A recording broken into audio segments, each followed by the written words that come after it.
So with all that said, too, before I introduce the speaker, I just want to give a real shout out to Kim and Tracy and their teams here. And we have Drew in the back there really helping us out, so we could not be so present here in the community without having partnerships, and the Wayne Theater is a great one. But let me introduce our speaker tonight. I got Dr. Jackson Means. We hired him about 4-ish years ago. We hired him and gave him the really cool title of Museum Meridopologists. And as a meridopologist, he is someone who studies millipedes and centipedes. And so he's actually gotten a recent promotion to assistant curator of recent invertebrates. So he actually has broadened his program out, and that's really just what you often see happen with museum curators. They get so excited about different organisms to work with that they end up branching out. And he's going to talk a little bit about that, even though he's going to be focusing on the hidden life beneath our feet.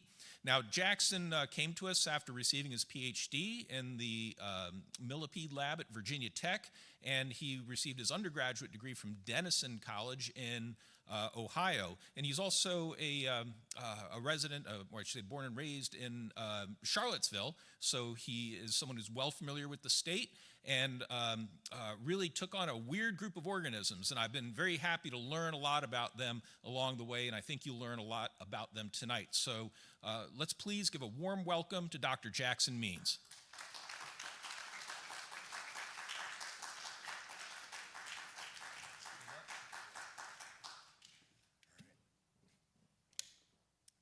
Testing. Is it on? Not yet? Oh, there it is. All right. Well, thank you all for having me. I hope you guys are ready to learn about millipedes and centipedes. These are, as Joe said, some weird, creepy crawlies, but they're very close and dear to my heart, and pretty interesting creatures. So this is an outline of the talk today. I'm going to first talk about my research and what taxonomy and systematics really are. And then I'm going to go into what myriapods are, their biology and ecology, some of the millipedes that you may see around Virginia and in your gardens, and then other leaf litter critters that I've gotten into recently. All right, so I am a taxonomist and a systematist. So taxonomy is the naming and description of new species. And systemics, or systematics, is figuring out how different species or groups of organisms relate to each other evolutionarily. So they kind of go hand in hand. You have to have names and descriptions of species to understand how they all relate to each other. My focus is on American millipedes, so I have done a lot of stuff in Appalachia, mainly.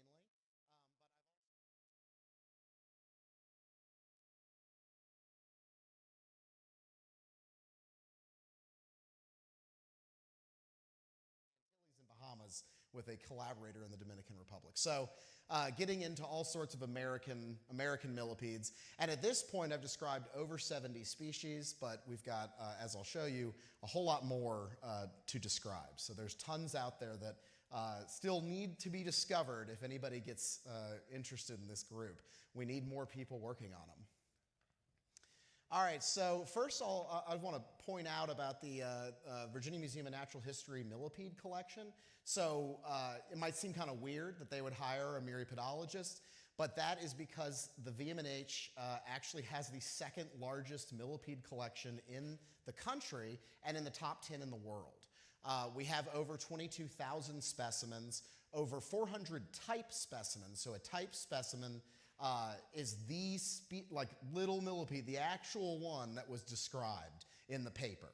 So if anyone wants to go back and compare whatever they've collected to the actual named species, that's the specimen they're going to look at. So a type specimen is really, really important for science. We have over 400.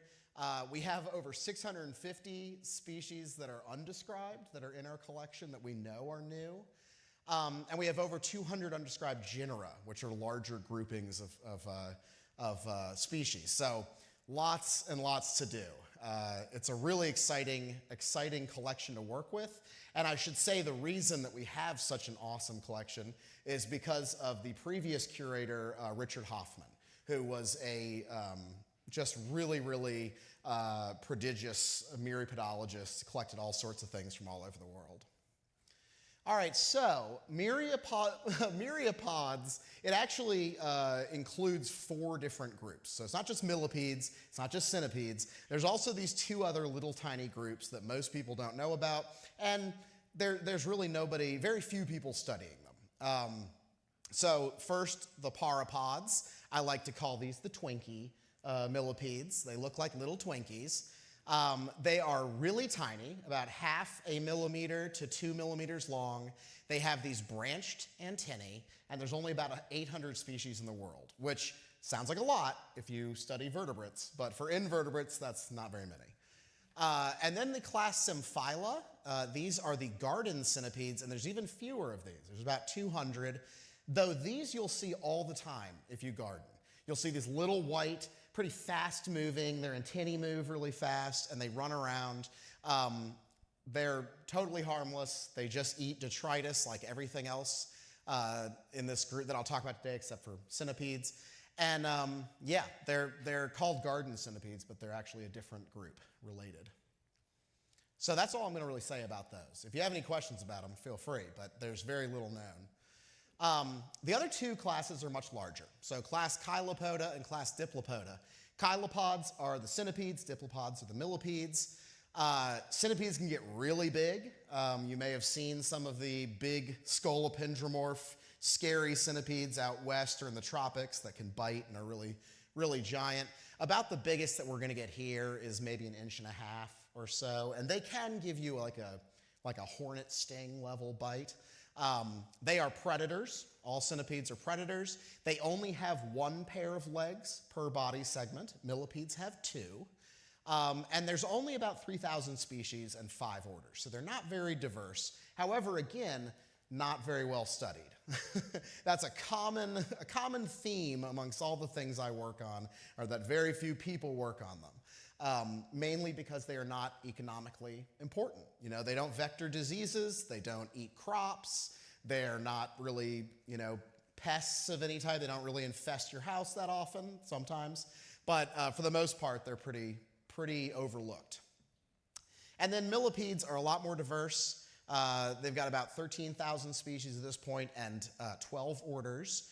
And there are 2 pairs of legs per body segment, which, most people know that millipedes have 4 legs per body segment, centipedes have 2. That's kind of the defining difference between them.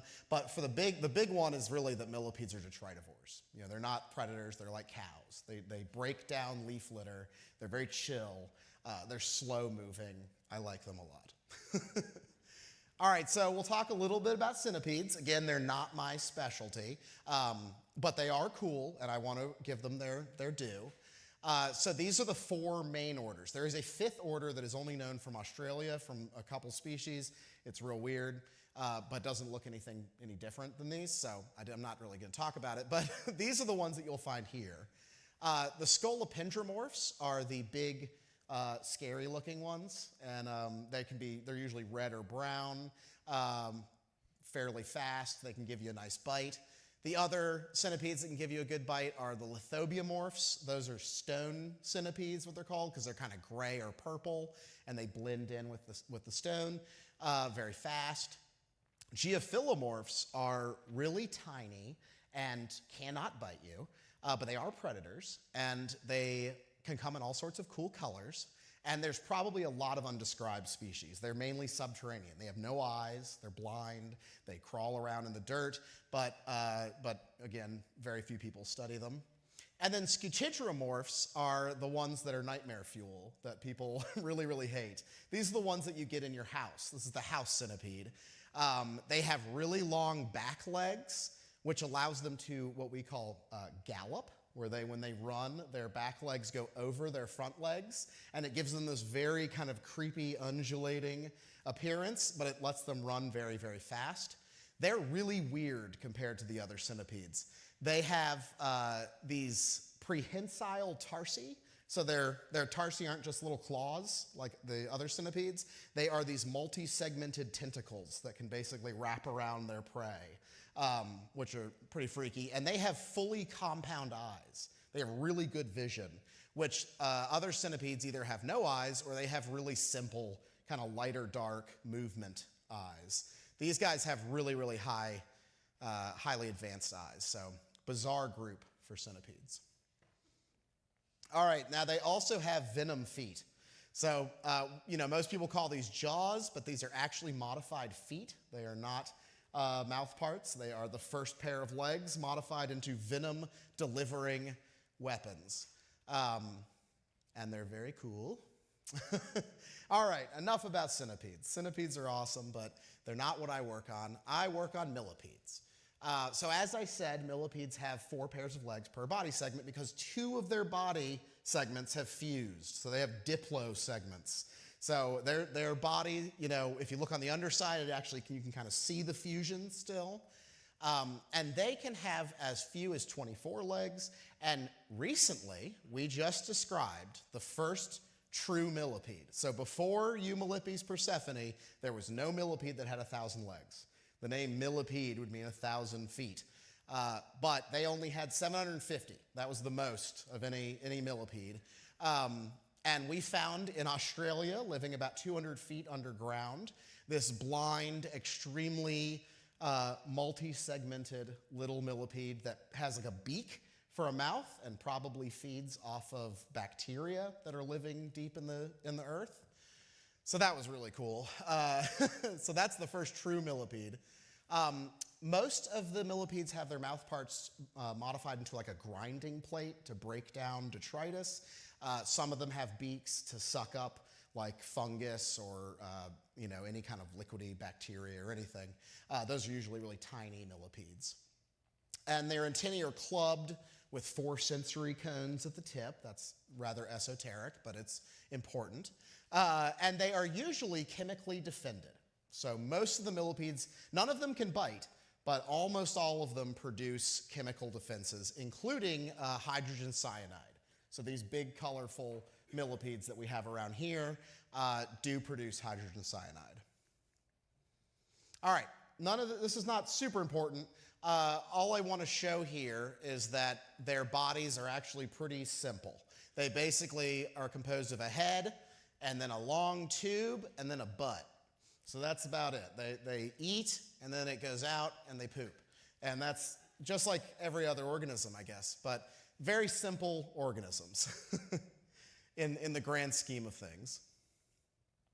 So for our identification purposes, people always want to know how we tell these species apart, and we use what are called gonopods.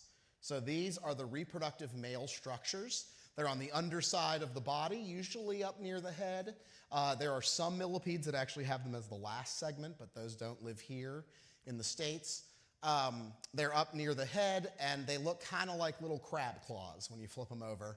And basically, these are like a lock and key system. So each species has its own kind of pattern to the gonopods that it'll allow the female to know that this is the, proper species to mate with.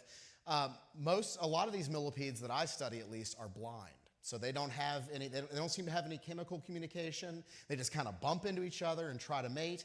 And so the feel of the gonopods is kind of the way they do it. And so that's the easiest way traditionally to tell them apart. But of course, we've gotten into molecular techniques recently. And this is just to show you the variety, wide variety of what gonopods can look like. And they're up here, usually near the head. For females, we use the vulvae, but it's really underrepresented in the literature, mainly because the vulvae you have to dissect. They're on the second pair, or the second body ring, and you have to dissect them, and a lot of it is membranous and doesn't really have much form to it. So it's very difficult to identify species using vulvae. However, a big part of that is because we haven't really looked at them traditionally. And so we're trying now, myself and my collaborators, when we describe new species, we try to describe the male and the female, not just the male's structures. And so there can be different interesting structures on the outside of the vulvae. However, a lot of these guys, these big, colorful millipedes we have around here, don't seem to have any unique structures, which is unfortunate, but again, it hasn't been looked at closely. All right, so let's talk about millipede ecology. So millipedes actually lack a waxy epicuticle. That's basically a layer of wax on the outside that most insects have. They have that wax to help conserve their water, inside their body. And millipedes don't have that. They never evolved it. So they need to live in really moist habitats. That being said, there are a few that have adapted to deserts, to grasslands, and high elevation, rocky, arid areas. But for the most part, you're going to find the highest diversity in moist gullies and things like that, especially here in Appalachia.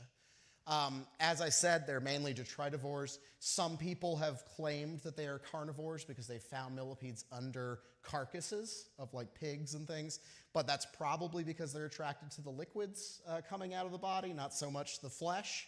So I'm just going to say that. But they also eat, as I said, lichen and mushrooms, things like that. And they're everywhere in the world except for Antarctica. So you can find them all over. But they are most diverse in the tropics and Appalachians. So pretty cool that we live here.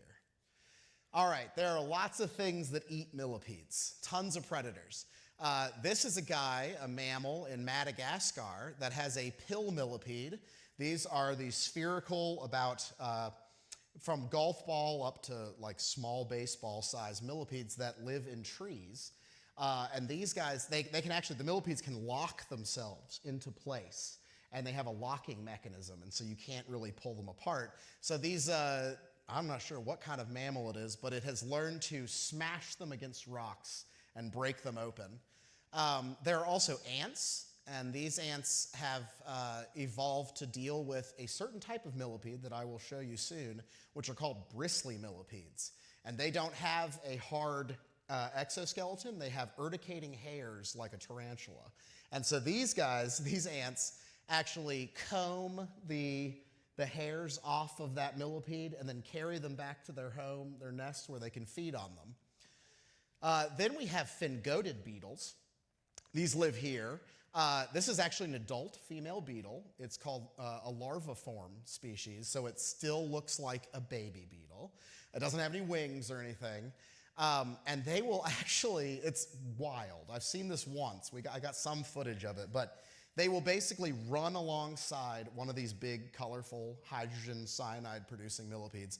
They'll run alongside it while it's moving along, and they will leap over and strike them right in the neck and inject a paralyzing toxin that will stop the millipede from being able to release its chemical defenses. They will then chew the head off and then eat down the body and exit through the anus. Nature's beautiful, I know, right? I'm so glad I'm not an arthropod. It's rough, but they also glow at night. They are bioluminescent. So we have some here in the Appalachians that glow. They're called railroad worms because of that. Out west, there are ones that produce red and green colors, and they really look like a railroad, crossing sign or something. Salamanders are another big voracious predator of millipedes, especially baby millipedes because they're monsters. And then true bugs are also big predators, and some of them even sequester the chemicals from the millipedes, we think, as a defensive, to make themselves chemically defended. But we haven't proven that quite yet. We're just pretty sure. All right, so millipedes have tons of defense. Because all these things want to eat them, they have a lot of defensive methods. The most famous, of course, is rolling up, or as we in the scientist community call it, vulvation. It's very fancy, but they basically roll up to protect themselves. Some millipedes do this better than others. These guys, the big sausage millipedes, are really good at it. The zystidesmids, which are the hydrogen cyanide producing guys, are pretty good at it. Others just kind of like cower, and they don't really curl up that well. But there you have it. And then, of course, I said, they've got chemical defenses. I've already told you about that.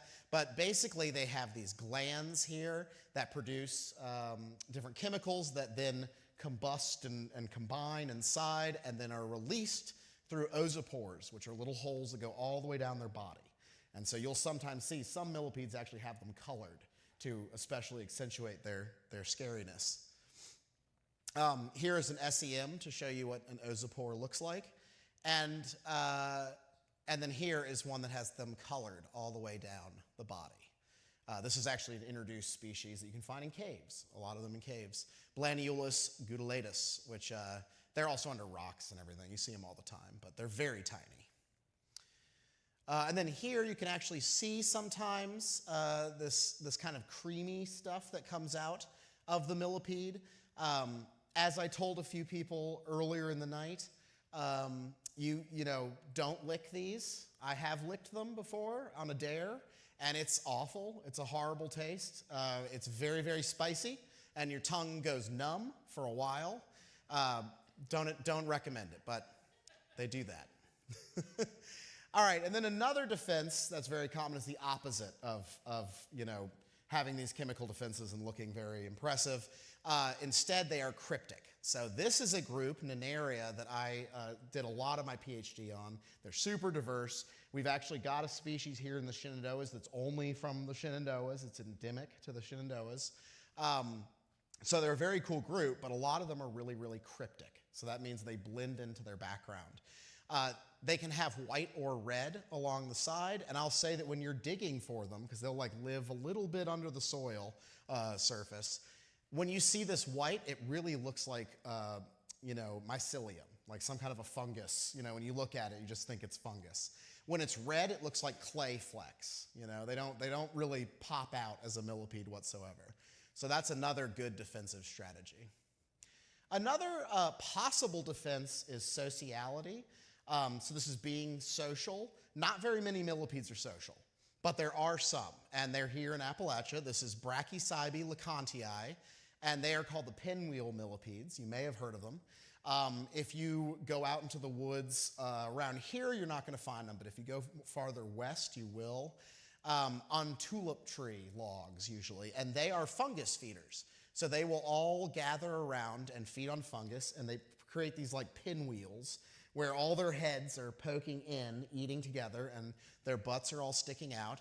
And they all produce chemical defenses, and their main predator are ants. And so if there's one, if you separate one of these guys from the others, ants are more likely to attack it.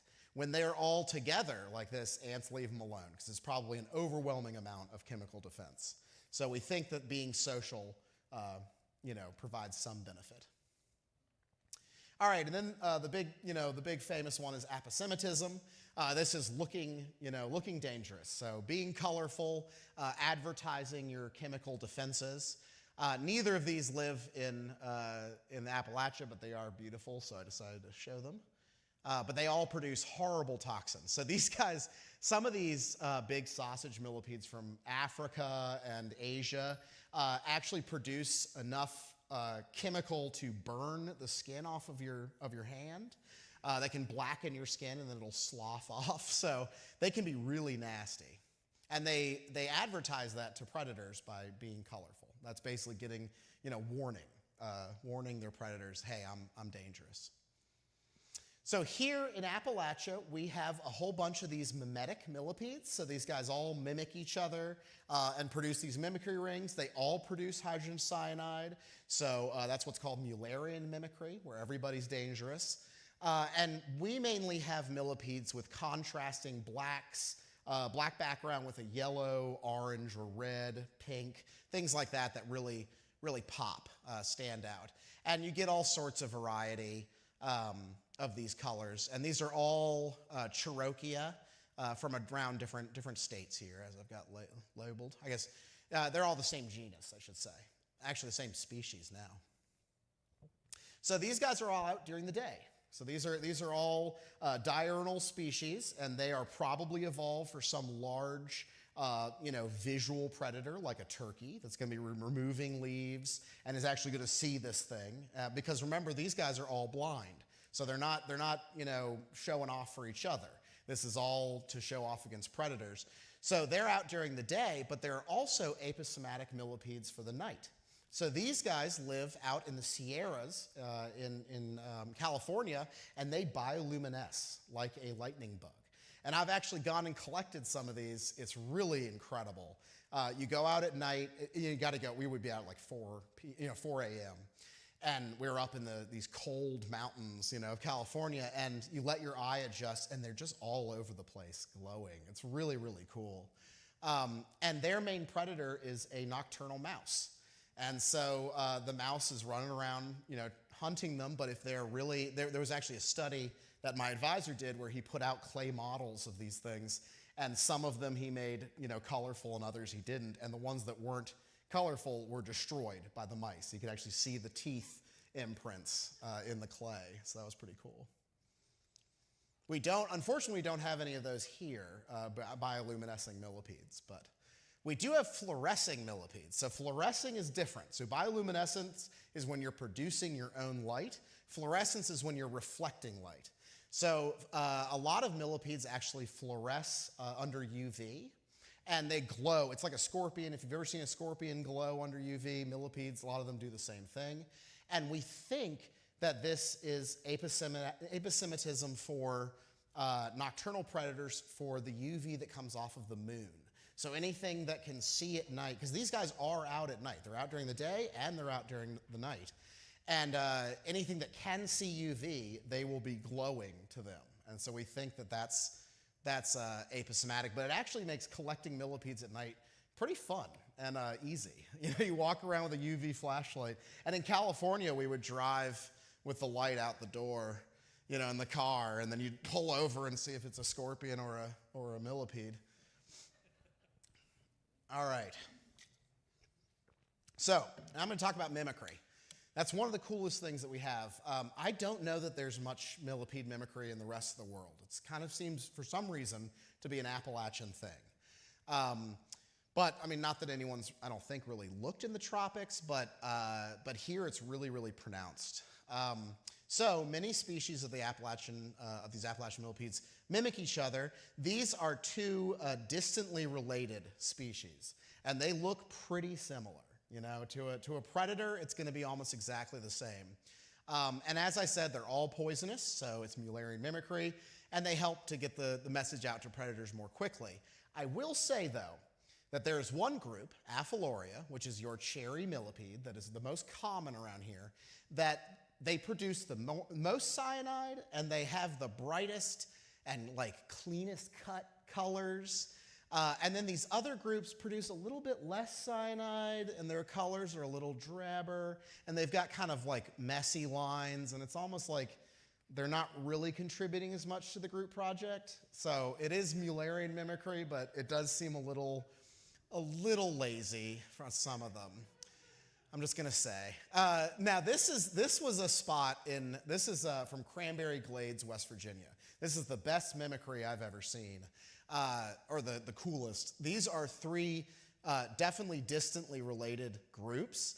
This species actually is more closely related to everything out west than it is to anything else here, but you can find it in the Shenandoahs. It's a real weird species. But in this spot in West Virginia, everything was striped orange. Every single thing, 3 different genera all kind of converging together. So I thought that was exceptional. Next. Uh-oh. Has the battery died? Oh, there it is. Okay. All right, cool. Okay, so now I'm going to talk about, shifting gears a little bit, to a very cool ecological concept of microendemism. So an endemic species is something that is only known from a certain locality, and that area can be, large or small, right? And so something can be endemic to the United States, for example. That's not that impressive, really. But other things can be endemic to a certain cave, like one cave. And that means that species is really, really restricted and threatened, right? Any change to that one area could wipe them out. So an endemic species, when people talk about endemic species, they usually mean something with a small restricted area. Millipedes are what are called micro-range endemics. So this is a species that's very beautiful. that is from right up on the Blue Ridge Parkway near Floyd that I worked on for one of my PhD chapters. And it was only found on one spot on the Blue Ridge Parkway near Mabry Mill. And that was it. It was only in this one spot. It had a range of less than 1 kilometer squared. And this is a pretty big size millipede that's just out in the forest, and you could find it fairly easily there, but you go right down the road and it's not there for whatever reason. And so a species that is micro-range endemic if it has a range of less than 1,000 kilometers squared. That sounds like a lot, but that's about 2.5 counties in Virginia. So for a species, that's pretty small. That's not a very large ranging area. However, a lot of the millipedes that I study, I've only found in one gully. Just a gully that they've gotten stuck in. They need the water in that gully. They are flightless, they're blind, they're down there. They don't climb up to the top of the mountain and come down, They are just in that gully, and they've been there for millennia. And if that gully gets filled in, to make way for a condominium, then they're gone, So that's one of the scarier things about these groups, but it makes what I do exciting to find new things and describe them. And so this concept of micro-range endemism is really, really common in the Zystodesmidae, and actually probably most millipedes, but of course the Zystodesmidae is what I have worked on the most. And for example, this genus Brachoria has a whole bunch of species, and 91% of them are all micro-range endemics. There's very few wide-ranging species. So it's really important to conserve these species. As I said, they're really, highly threatened by habitat loss, any change in their habitat. So climate change is a really big driver of extinction potentially for these. And then the concept of taxonomic anonymity, which is basically that we don't know that they exist, and so no one knows to protect that area because no one has looked to see if there is a species there. I found a micro-range endemic living or right outside of the president's house on Virginia Tech's campus, and it hadn't been described yet. And so I described it in an area Hokie, but it is only known from a very small range, and that's a widely used, probably polluted area, and it's still there, but that, you'd never think that there is a species there that calls that place its home, other than the president. All right, let's talk about some millipedes that you guys are probably going to encounter if you go out into the woods. This is the most common, unfortunately, millipede you're going to see. This is Oxydus gracilis, which is the greenhouse millipede. It is introduced from Asia. It has been here for over 100 years, and so it's now what we call naturalized. You can find it everywhere, even really remote areas. I have found them walking underwater in creeks. They seem to be able to, they'll have bubbles on them as they're walking underwater, so maybe they can trap oxygen. They are really, really hardy, and they smell terrible. They also produce hydrogen cyanide. They're flatback millipedes, but they don't produce the cherry smell along with it. They produce something else, and it's really nasty. These are the ones that you'll get in droves coming into your house, in your basement, things like that. You'll find them outside a lot, unfortunately. And they look like a little bead, a little string of brown beads. They're about 3/4 of an inch long or so. And then Aphyllary virginiensis is the cherry millipede. These are native. These are the very beautiful, pretty ones that might be the basis for all the mimicry rings. They're the ones that, do the most work in the group project. And you have them here, absolutely. You find them here very easily in this area. And they smell delightful, like cherries. I would recommend, so hydrogen cyanide itself is odorless, but the chemicals that come along with it are what give it that cherry smell. So you can kind of blow to get the cyanide away and then smell the cherry if you're so inclined. All right, and then this is Narcissus americanus, also known as the ironworm. You'll see these frequently climbing trees or crossing paths when you're out hiking. They are pretty harmless. This is usually what we let kids play with. They kind of their legs feel like Velcro across your skin. Really cool. They do have eyes. They have big eyes, and they're very pretty. I did hear a report tonight about someone getting sprayed almost in the eye by their chemicals, and that happened to me once too. It's very, very rare. Don't be scared of them. They should be fine. But these guys are really cool. They actually have this really charming characteristic of laying their eggs out of their vulvae, which is up by their neck, and then moving them all the way down with their legs, and then putting them into their butt and coating the egg with poop. And then they poop it back out. And so if you break open a stump, you'll find sometimes these big piles of little round poop balls. And those are eggs. And when those eggs hatch, they eat the poop, and they get the gut microbiome that allows them to break down wood and plant material. So it's very cute. Little poop babies. All right. This guy I call the smelly crested millipede. This is a Bassion magnum. You'll see these a lot also. They're very black, like really dark, and they're pretty long. They can get like 2 inches long maybe. And they're beautiful. They have these wonderful, hit the wrong button, okay. They have these wonderful crests all along their body that especially like under high magnification, they look really cool. But they smell like manure, like straight up horse manure. It's pretty nasty. And if it gets on your skin, it's there for a while. So I would not handle, if you see any of these pretty crested millipedes, I wouldn't handle them. All right, then there's Nenaria. This is the twisted foot millipedes. These are the guys I talked about that were the ones that I've described the most species of and are from around here, and they're really, really specious, and we keep finding new species, and some of them live only in one gully. Others, Nenaria morrisoni is known only from the Shenandoahs, but it's known throughout the Shenandoahs. So it's known from the north to the south, and so it has a nice little protected area, that it lives in. But others are known from only, one spot in Wytheville that's just down in a gully. And they have all sorts of cool forms to their gonopods. Their gonopods are really diverse, so very cool group. All right, I'm going to be wrapping up here soon, so I'll talk about my current research. So as I said, I do a lot of species description and discovery, and I've been working on a few groups in other parts of the country, or other parts of the world, but mainly America. So I try to focus on, bringing up American myriapodologists. I have a PhD student in Brazil.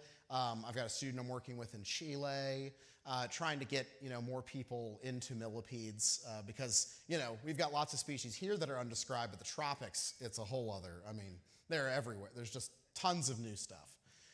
But I've also gotten into other groups, unfortunately. Not that I have the time, but I work with a guy, Cal Ivanov, who's given a couple talks for you all, and he is an ant specialist. And so I've started working with him on some ant work. We've started doing some isopod stuff. We started working on the isopods, which are roly-polies. They are not millipedes. They are distantly related, but they have the same general gestalt of rolling up. But we've started working on those because no one's studied them. And then spiders. Spiders are my new obsession. I love tiny spiders. This is a silly-looking little lima bean spider that's like, half a millimeter that I found at my house in Roanoke, and it is an undescribed thing. There's a guy who studies this group in Indiana, and he agrees that it might be the undescribed female of Dippoena appalachia, which is a spider species that the female's never been found. So I'm hoping that's what it is. But anyway, and then this is a new species that is desert or sand adapted. This is actually from right near Charleston, South Carolina, and I went down and found it on vacation with my family, and it has this really cool kind of sand color that blends it right in with the sandy substrate down there, so I need to describe that. All right, so I always put this up as an opportunity, if anybody wants me to come out and look at their property and see if, what species, if they have a new species, anything like that, because I have named a few species after the people whose property it is that they let me on. However, I have now become so inundated with people wanting me to come out and look at their property because I give these kind of talks that I may not, I'm just going to say, I still would love to hear from you. I might not be able to get out this year or the next year, but sometime I would love to come out and check your property for millipedes and let you know what you have.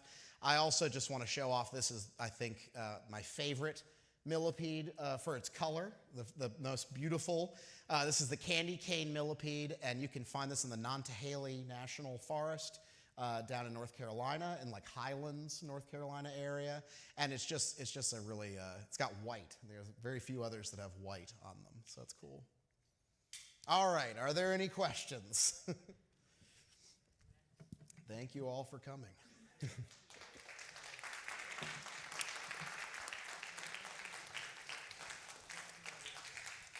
I think Joe's going to be going around with a microphone, and here we go. Thank you. How in the world did you get into this? All right, so the question was, how in the world did I get into this?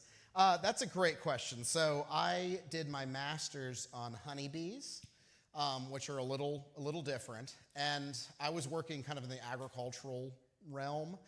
And as I was doing that, I was teaching insect biology at Virginia Tech, and I fell in love with taxonomy through that, with identifications, because most of that was in a lab setting.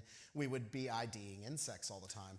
And so I wanted to get into taxonomy, but Virginia Tech did not have a taxonomist and hadn't had one for 21 years. But right as I was finishing my master's, we hired Dr. Paul Merrick, who is a millipede specialist and is the taxonomist. And so I, didn't know anything about millipedes. I had heard of them, but I just said, sure, let's do this. And I fell in love with them. They're wonderful. So, yeah. Yep. You showed something about the sexuality of the organism. How many chromosomes, thinking genetically, how many chromosomes do they have? And is there typical XY sex chromosome characteristic? Oh, man, that's a good question. That is beyond, unfortunately. Oh, so let me repeat the question. How many chromosomes do they have, and do they have typical XY chromosomes? I am not 100% sure. I don't think we are at that point yet, even with this, with millipedes. I apologize, but we have sequenced a few genomes, but it's really early on still. The lab at Virginia Tech that Paul Merrick has that I went to was one of the only in the world doing genetics at the time. So it's still very new for us. And right now we're still just trying to scramble to describe species. So I apologize, I can't. I could lie and tell you something, but I'm just gonna say I don't know. Honestly, I'd have to look it up if we even know.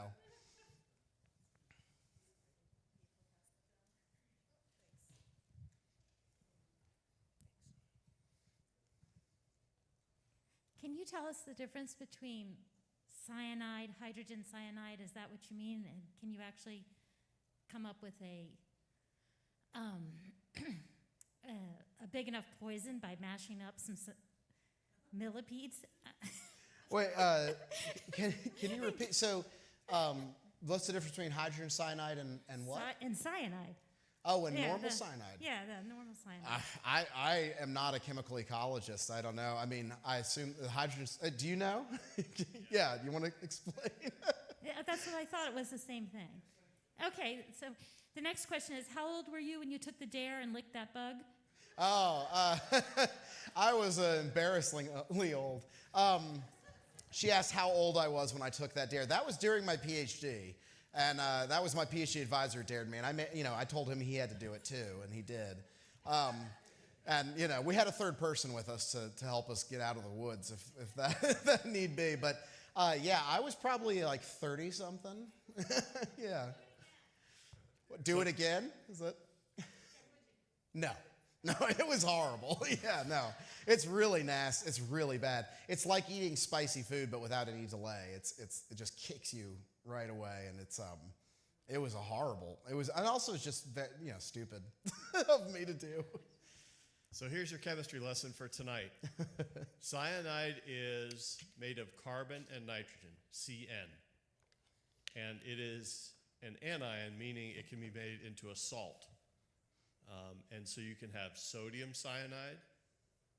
Hydrogen cyanide just has hydrogen, carbon, and nitrogen. And so there's various forms of cyanide, just like there's various forms of chloride. You may know that there's sodium chloride, calcium chloride. So there's your chemistry lesson for tonight. Is hydrogen cyanide more or less dangerous than cyanide?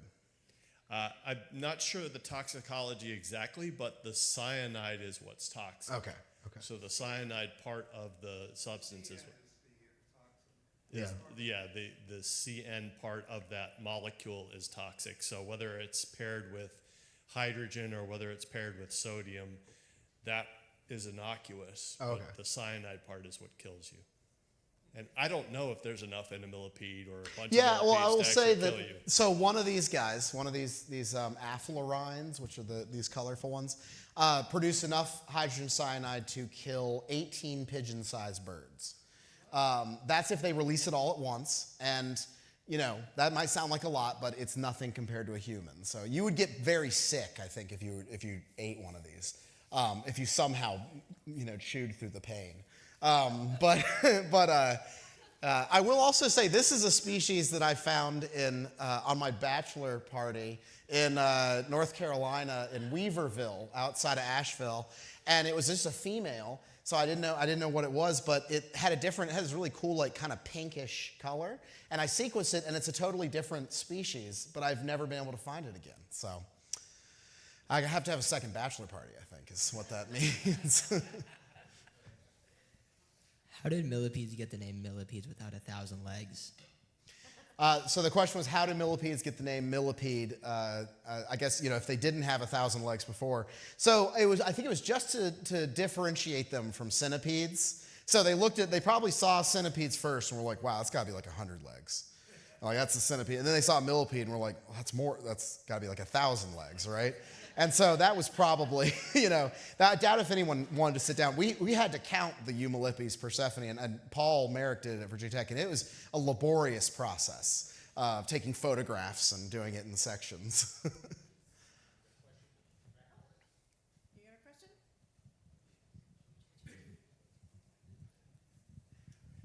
One day will millipedes be able to fly? He said, what date? You want a date? Or will they ever be able to fly? Will they ever be able to fly? I have a friend who's a accomplished entomologist, and that is his number one question every time I bring up millipedes is, have you found the flying one yet? And I you know what? I wouldn't be surprised if there was some tropical species that had expanded peronoda, which are these things on the side, and that could glide from tree to tree or something. So, and maybe undulate in the air someday. I'm keeping my eyes open. Do we have any other questions? We have one more.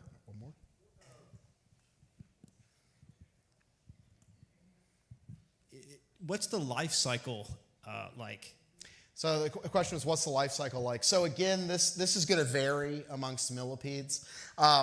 And it's very, very little is known, right, about a lot of these groups. For these zystidesmids, it seems like they basically have 1 or 2 broods a year, and they'll overwinter as adults and as immatures. And it seems like females live about 2 years, males live just 1 year. It seems that they, kind of mature up in spring, and then kind of go underground during the dry seasons, and then come back up in the fall, mate, and the males die off and the females overwinter. But we've also found, immatures throughout the year. So there does seem to be kind of a it's kind of a smear. There is a species that was recently shown. It was known for a long time in Japan, called the train millipede, because they would swarm in such large numbers that it would derail trains in Japan when they rode over them. It doesn't anymore. They've improved their technology, but it was a problem. And they recently found that they swarm every certain number of, I think it was about 7 years. So it was kind of like the cicadas, where they would be underground as immatures for a very long time, and then they'd all burst up as adults and have these mating, bonanzas and derail trains.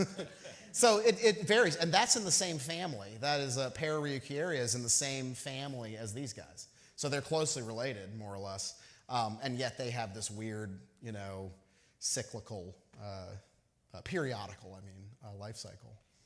So I'm going to suggest we end the evening off on locomotive derailment, right? And so Dr. Means will stick around to answer some questions one-on-one, so please come up and introduce yourself and ask your questions. But I just want to say thank you again for coming out tonight. No lecture next month, and so look for the lecture schedule to come out in early January. So thank you very much for coming.